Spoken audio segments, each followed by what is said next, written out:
Hello and welcome to I Can't Believe It's Not the Mouse, the podcast all about animation, not made by Disney. I'm your host, Octaviano, and this is my official return from hiatus. It's been a long time. I know I wasn't planning to take it that long. I mean, originally the hiatus was just for the strike. Pretty much there was like the whole actors and writer strike, and I chose to put my show on hiatus and support of that, even though I had really nothing to do with it. But I figured, okay, might as well. Then a lot of things ended up happening, and it just never felt right to get back pretty much until now. So yeah, it's been a long time, and I thought about doing something big for the return. Couldn't really find anything to really match that, and ultimately I decided, you know what, I'll just do something I wanted to talk about, rather than focusing on some grand return, which is the fantastic Mr. Fox. Hey, before we get this video started, I just want to say thank you for coming on, and if you enjoyed this video, like it, comment below for whatever reason you have, whether it's a question or you just want to give a shout out or just whatever. And if you've been watching a few of my videos, why haven't you subscribed yet? I mean, I'm sure some of you already have, but if you haven't, please consider subscribing. It won't hurt. It will get you more of my content. And if you really want to see some more stuff, ring that bell. Again, thank you for coming on, and I hope you enjoyed the video. I don't want to delve too much into why I was on hiatus. Like I said, a lot of personal stuff came up. It wasn't intended to be this long, because the last episode I did was back around July, I believe. Might have been around August, but I know there was a couple of episodes that were made, some of which by the time you're watching this have already aired. Others just completely scrapped. I'm not planning to release them, just because one of them was pretty much about the whole treatment of the animators for Spider-Verse. I just felt like, why bother releasing it now? Not that that stuff isn't important, but it's kind of like everyone's already said their piece.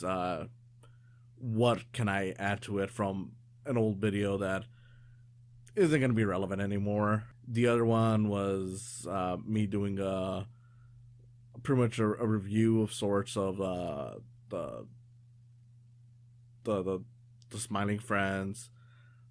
Decided not to share that just because it was kind of hastily done.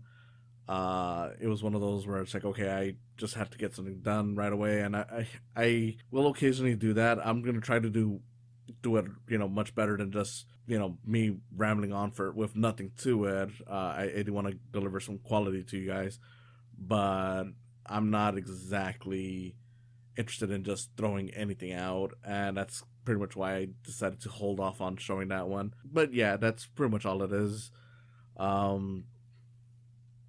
I don't know. I do plan to do these more rarely as they were before, but my goal is still pretty much the same. For those of you who are new to this, or maybe you need a refresher, my whole point of this show is, yes, I'm talking about animation, mostly movies, not made by Disney. I don't have anything against Disney. I love Disney. I mean, I'm wearing a little hoodie. You can't really see it too well here, but it's of the Mandalorian, so it's not like I'm really, why even bother? It's not like I'm really, that shows it a little better. It's not like I'm really against Disney. It's just that, they have a strong hold on the animation, community.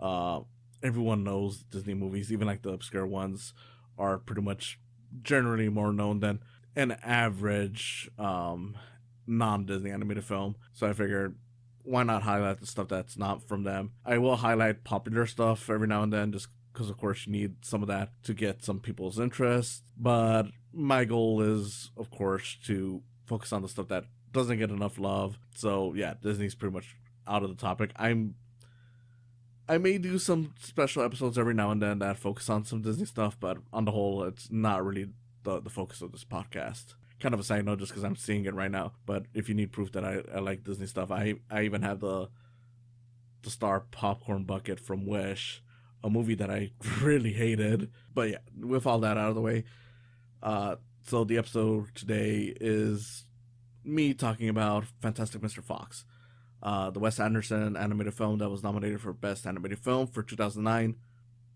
Incredibly strong year for animation, if we're being honest.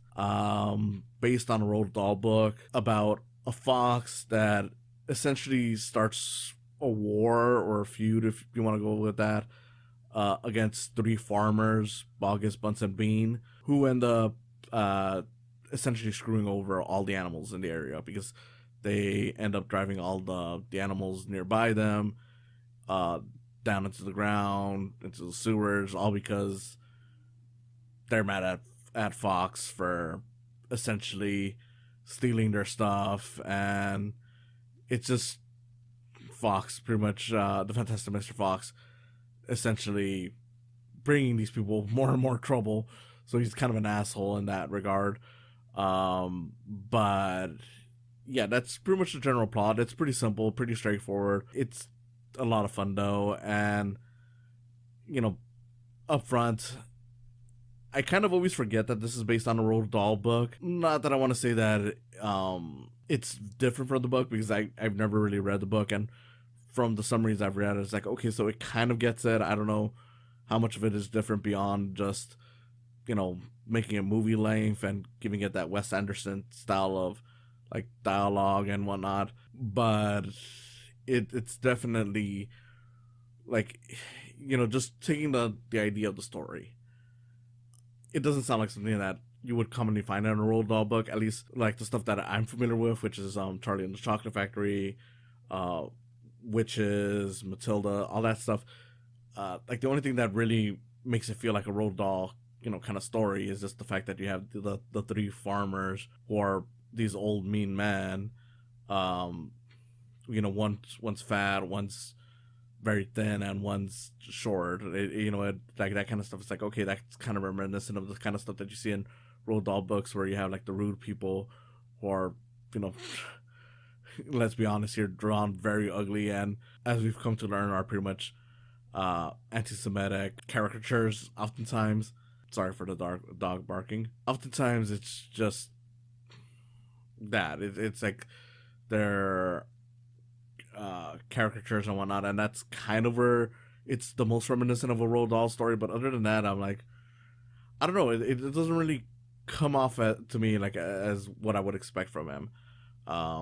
Again, maybe the movie's just that different, and if you were to read the book, it would feel more like his style. But I don't know.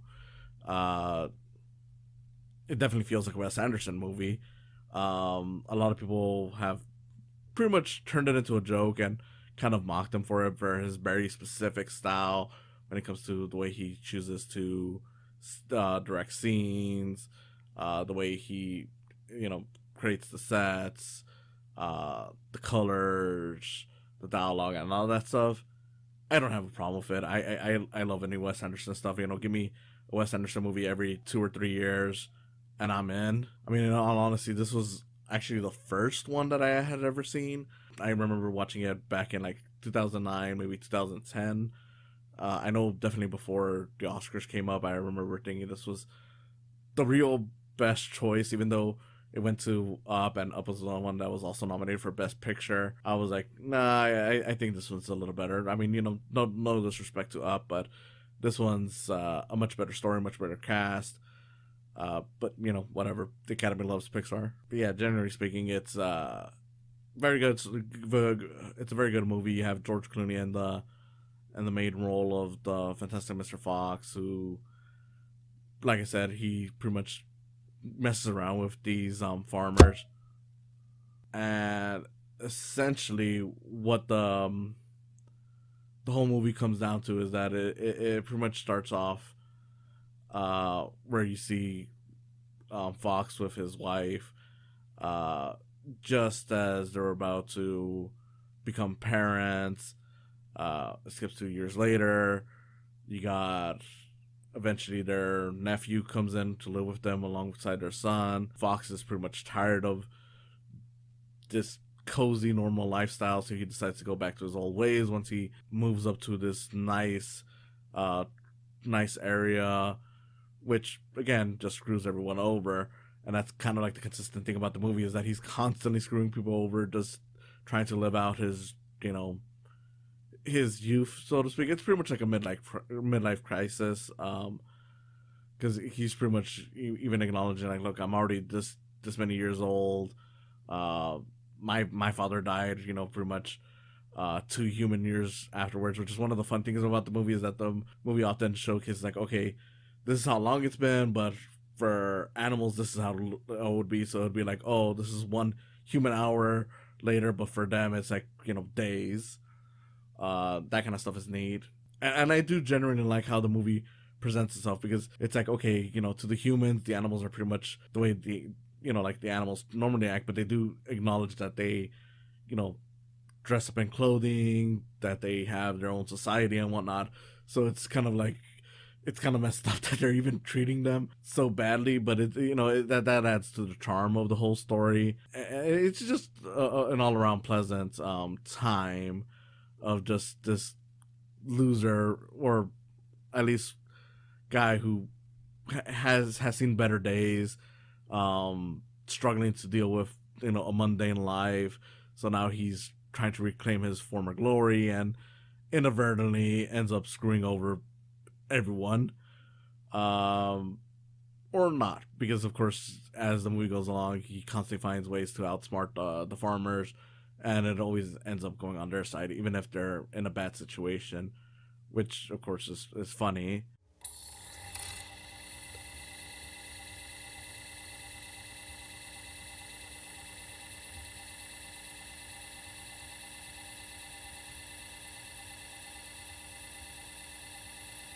It's definitely something where you can just sit back and relax and watch and not even think too much about it. I could definitely see a lot of non-animation fans just watching this just for simple joy. But to me, my thing, what I really like about it of the movie is that of course it's never shying away from the fact that it's, you know, talking to adults. Like, yeah, they do try to censor, for example, like the language in the movie. Instead of saying, you know, fuck or shit or any of that stuff, they just say cuss in place of that. Like they literally just say, oh, you know, are you cussing with me? Cuss you, you know, that kind of stuff.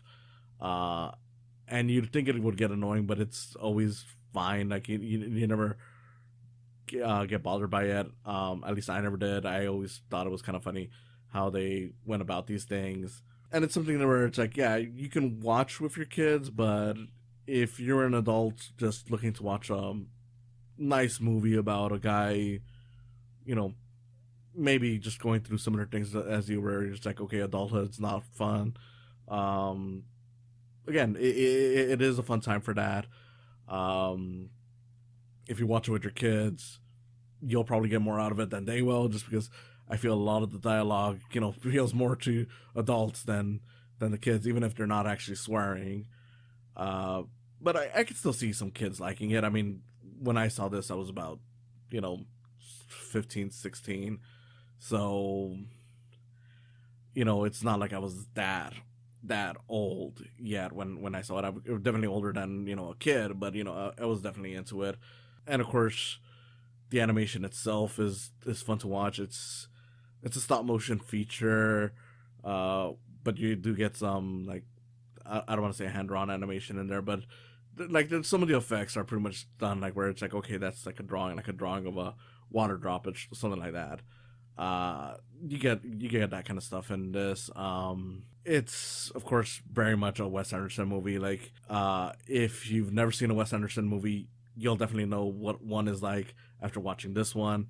If you've seen a Wes Anderson movie, if you weren't aware that this was a Wes Anderson movie, you'd pretty much figure it out right away. And not just because his name comes up, but just because the way the movie looks, like just the way everything's framed. It's almost like, yeah, this guy was born to do animation, and it's a shame he doesn't do more. Like he's done, of course, another animated movie which I'll have to talk about someday, which is Isle of Dogs.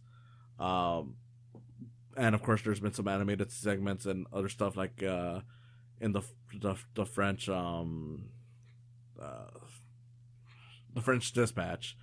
There's a whole chase scene that's done into uh, the his most recent one, Asteroid City, had a whole scene with an alien, and the alien was done in stop motion. So it's not like he's abandoned animation. It's just that I'm like, I kind of wish he would do some more. Like he clearly has the knack for this stuff, and it's just always impressive to see this much love and consideration going into an animated feature. Like it's definitely a stop motion movie, but it doesn't feel like your typical like Wallace and Gromit or Wrecking Bass, some Christmas specials, or even Leica. Like it definitely has its own um vision to it, I guess I could say, um where everything looks neat.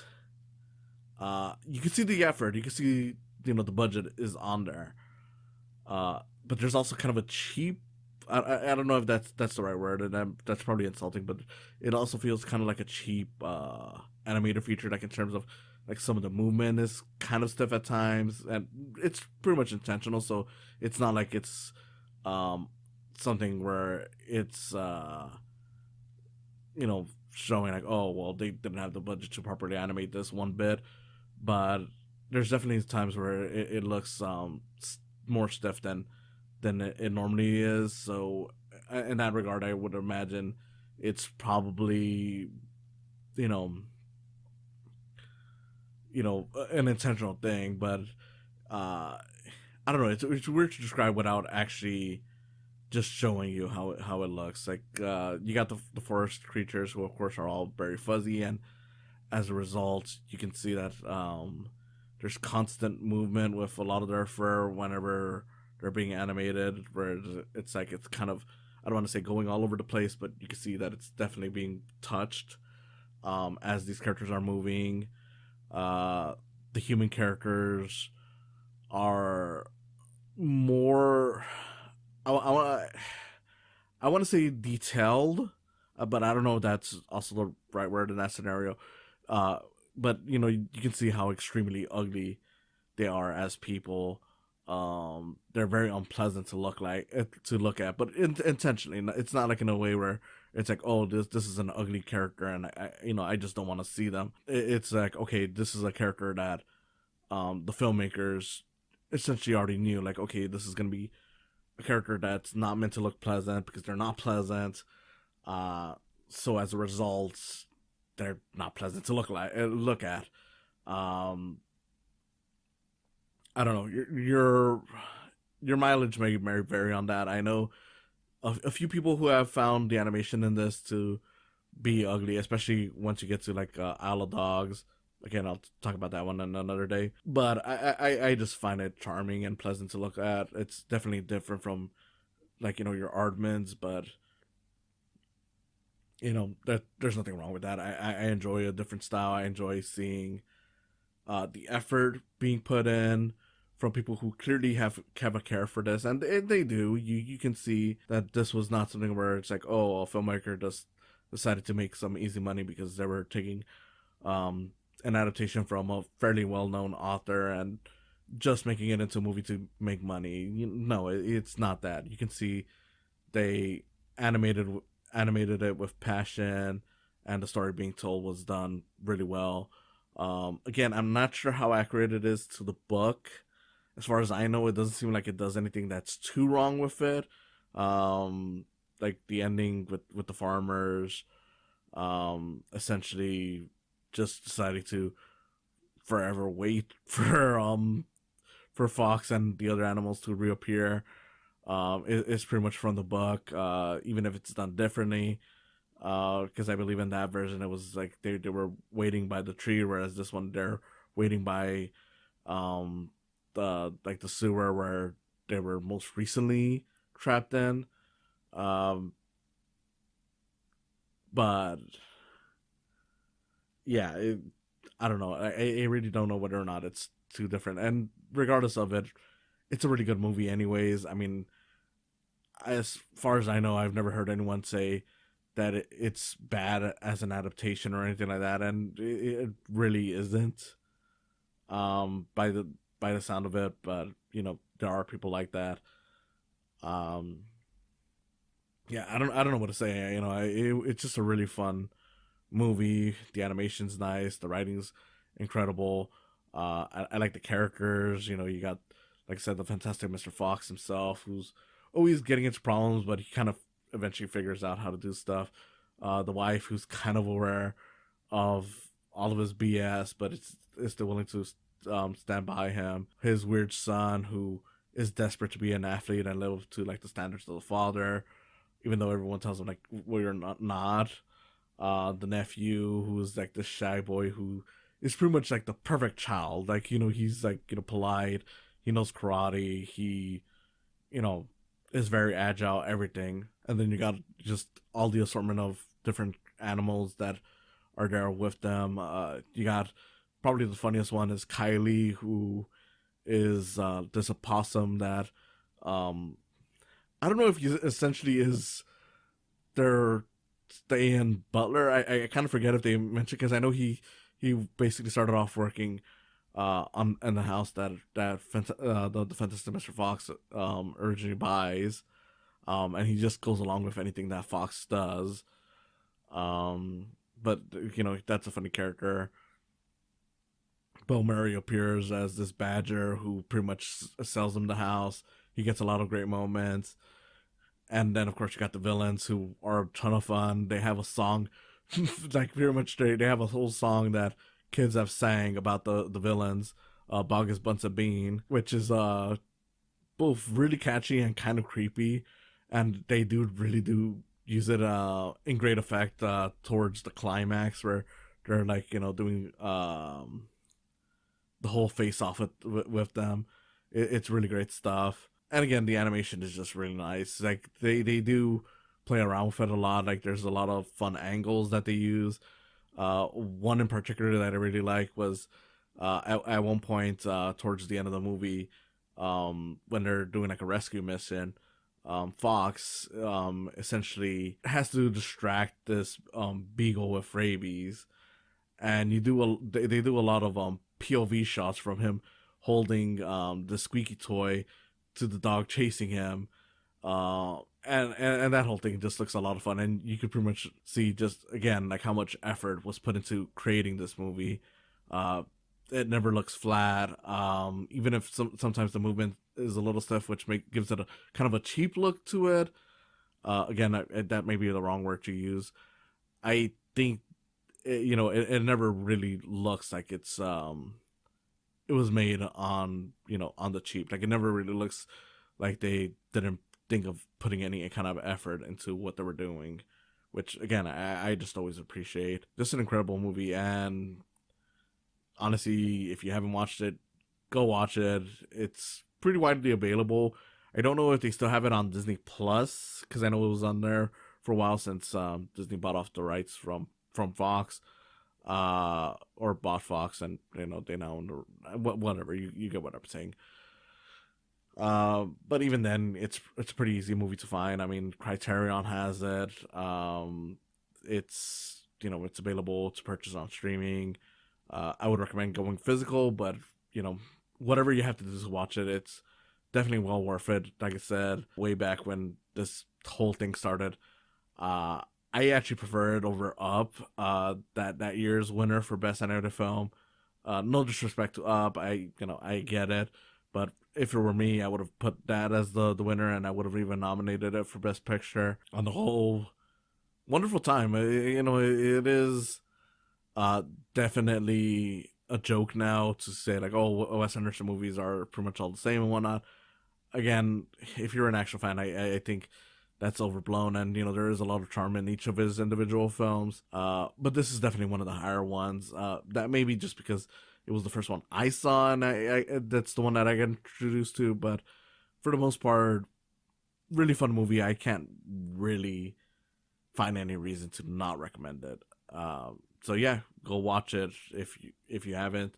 If you have, watch it again. It's definitely one of those movies that is always fun revisiting, and yeah, as a movie to return from a hiatus, it's definitely a fun one, and I hope I get to have another long run sharing movies like this, or just animation in general with you guys. Thank you for listening.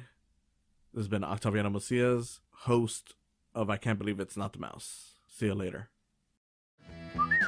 What's this thing you do, the whistle with the clicking sound? That's my trademark.